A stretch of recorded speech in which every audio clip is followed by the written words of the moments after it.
যে লোকটা দীর্ঘদিন অসুস্থ সেই লোকটাকে 1 বছরের মতন তার ডিটেনশন হচ্ছে।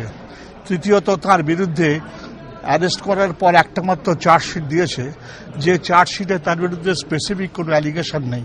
অ্যালিগেশন হচ্ছে যে তিনি কোনো ক্লাবের মিটিংয়ে বা কোনো অ্যাসোসিয়েশনের মিটিংয়ে গেছেন, তার নাম ব্যবহার করা হয়েছে।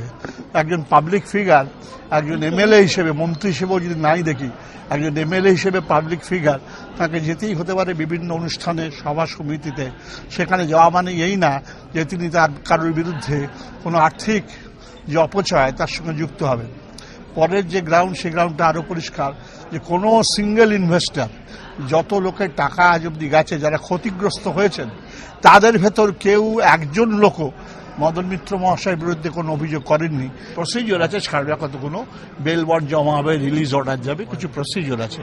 সেই প্রসিডিওরটা করতে যে সময় লাগে। কি শর্ত রেখেছেন? না, শর্ত হচ্ছে ওকে 2 লক্ষ টাকা জামিন আছে, তার মধ্যে 1 লক্ষ টাকা লোকাল সিকিউরিটি। উনি স্টেট অফ ওয়েস্ট বেঙ্গল ছেড়ে কোথাও যাবেন না, কোর্টের পারমিশন ছাড়া পাসপোর্ট জমা করবেন, এবং যখন ইনভেস্টিগেটিং অথরিটি ডাকবে তার সহযোগিতার জন্য তখনই সেখানে গিয়ে কোঅপারেট করবেন। সিবিআইকেও এই প্রিভিলেজ দিয়েছেন, সিবিআই যদি মনে করেন যে তারা এই অর্ডারের বিরুদ্ধে যেতে চান, তারা যেতেই পারেন, তাতে কোনো অসুবিধার কিছু নেই।